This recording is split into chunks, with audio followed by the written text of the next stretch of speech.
Alright, I just want to give you guys a quick rundown of the Camaro project that I've been working on. This is a 1984 Z28. It was the Z28 HO. It's missing some graphics on the outside. It's been repainted, and repainted pretty shitty too. But you know, I'll show you guys some of that. But just a quick overview of it here. It was a South Carolina car, so it's rust-free. And when we bought it, it had a 400 small block in it that was supposedly rebuilt, but rebuilt in quotes there, because we had major issues with that. But we'll get into that later too. You know, but as you see, I mean, it's a decent car. We got it for a good price, and you know, we figured it would end up being a project. You know, if you look at the front, I mean, it's filthy right now because it's just been sitting. I mean, if you look here at your blinker light, you can see they left tape on there. They painted over it. It's missing either grills or fog lights that were in there. There's some damage to the bumper there.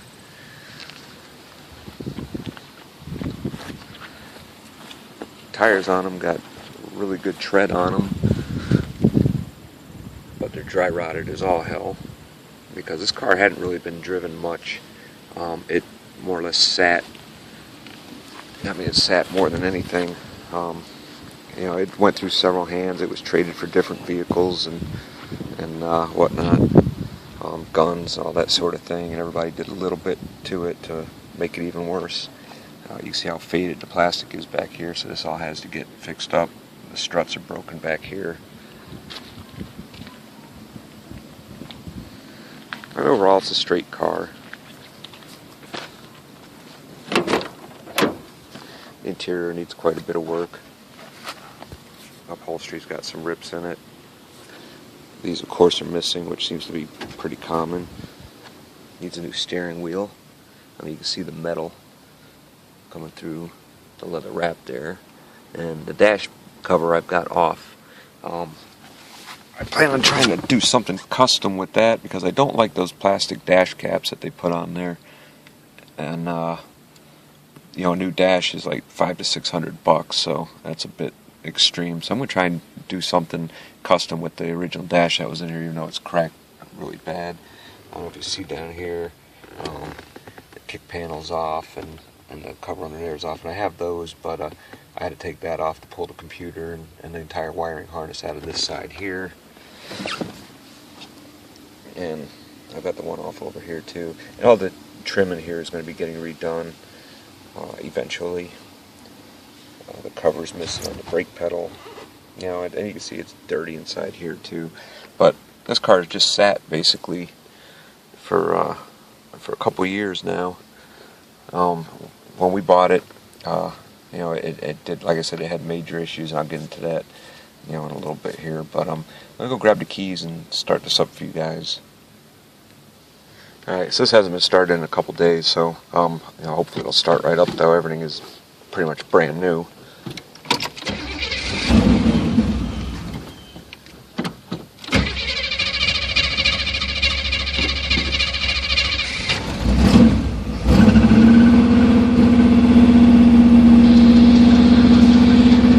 Now you can see, you know, it's got the tachometer issue where the tachometer will just peg out at that $7,000. Even though it's not idling anywhere near $7,000. Battery gauge works, which the battery wouldn't charge before, and that was a whole other wiring issue. Gas gauge works, but it's almost out of gas, and the temperature gauge doesn't yet work. So you can see the car has got just over 137,000 miles on it. But you know, it was loaded with electrical issues. Headlights didn't work when we got it.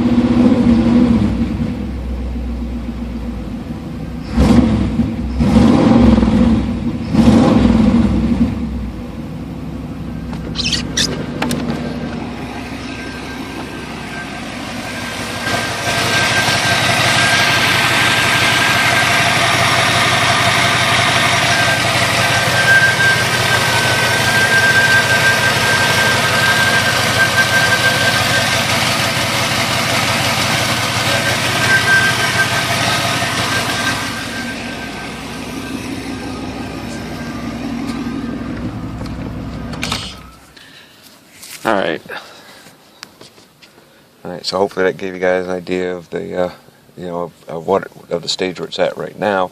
Let me go into some of the stuff that has that has been an issue with this car since day one, and the stuff that we've had to deal with it. So looking under the hood, you can see there's really not a lot that was reused from the original motor on there. I mean, the power steering pump, which one of the hoses has a leak, so that's got to be repaired. The brackets, the alternator, and this intake and that Edelbrock 600 CFM carb that's on there, which I don't know how that's going to work out yet or not. Like I said, I haven't really had a chance to run it. I do know that this power steering pump was on here before with everywhere where it gets spacers on here was on with, they had nuts and washers stacked up to space that out. So I went out and I bought these aluminum spacers, and I think they look a lot better in there. That one right there, that half-inch one, it's up against the header flange. That needed some modifications to make it fit alongside the header tube, so I had to basically grind a partial circular grind into the side of it just to get it to fit alongside there. And you can see there's no HVAC in here. This had air conditioning, but the fiberglass box was pretty much shattered on it, so we pulled that out, and I'm just going to find a non-AC blower motor housing to put over there. This intake needed quite a bit of work as well.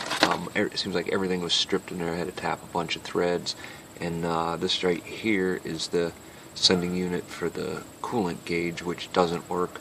But if I were to ground that out, the temperature gauge shoots all the way up, so the wiring in the gauge is good. I think they sent me a sender for an idiot light instead of for an actual gauge, so that's got to be replaced.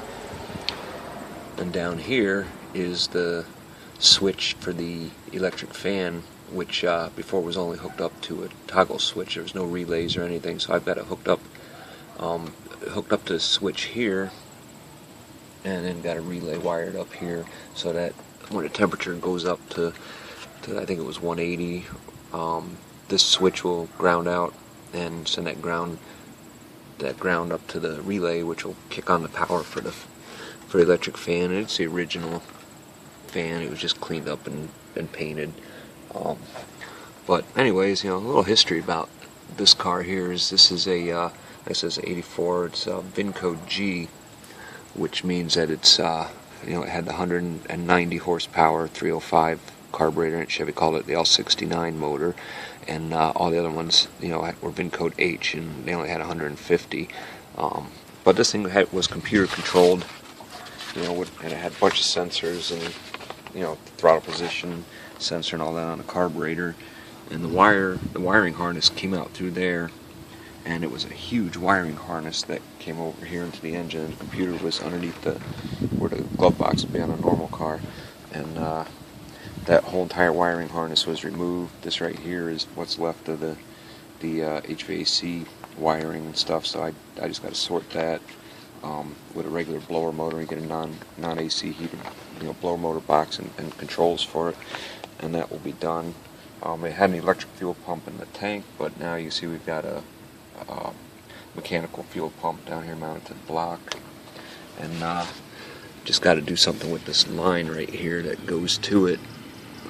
Just change that out to A&N, and we've got AN line and AN fittings on there all the way up to the regulator, which is tucked under there, and then I just got to build a bracket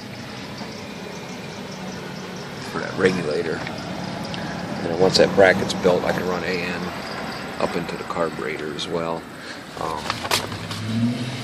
Let's see. When we bought this car, the 305 was obviously gone, yanked out of it, and they'd put a 400 small block in here, and I'll show you pictures of that. It was supposedly a rebuilt motor, and we had nothing but issues with it trying to get it to run.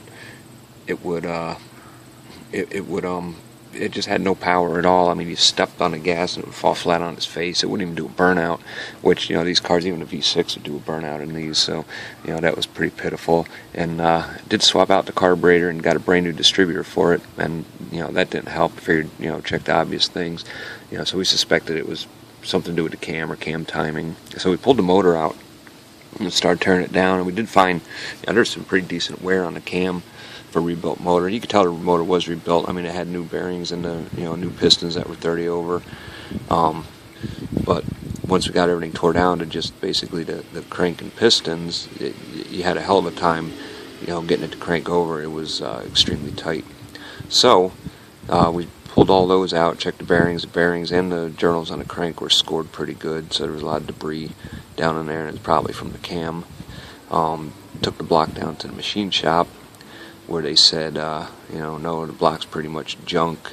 You'd have to really bore it out too big for the cylinder walls for as damaged as it is. Plus, it was cracked all over in the lifter valley there. There were several cracks in there that they found.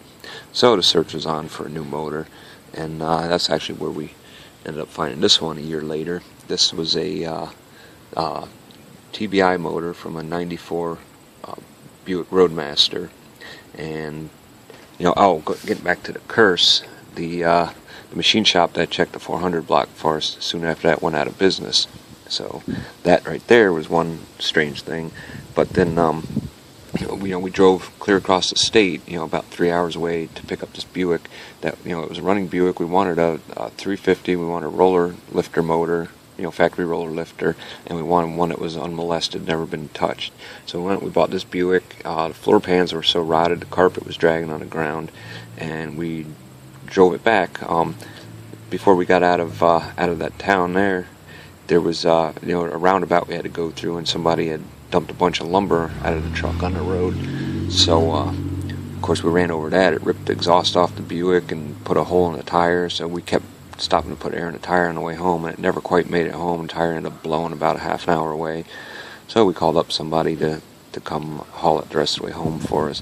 But anyways, then we got the motor out of it and got it stripped down and taken down to the machine shop. We dropped it off on a Saturday. He was in an accident on Sunday and was injured and laid up for a year, so nothing got done to the motor. And finally we had we had dropped off the block, the heads, the crank, and the new pistons for him. I'll put a list down below of everything that's been done to this motor here. It's not a racing build by any means, but it's better than stock, that's for sure.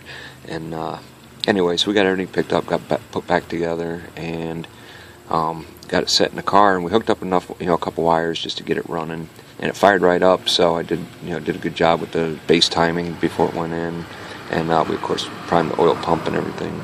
But it fired right up, so we shut it off. It didn't have no radiator in it at that time, so we got everything else hooked up, and then I had to start on the wiring harness, which needed a lot of work. I mean, that thing was so chopped up, so basically stripped it down, and the wiring harness looked like this here, only to a worse degree. So we repaired and replaced a bunch of wires and got everything sorted, and this thing had a manual choke on it, on this carburetor, so I got the electric choke kit, got that hooked up.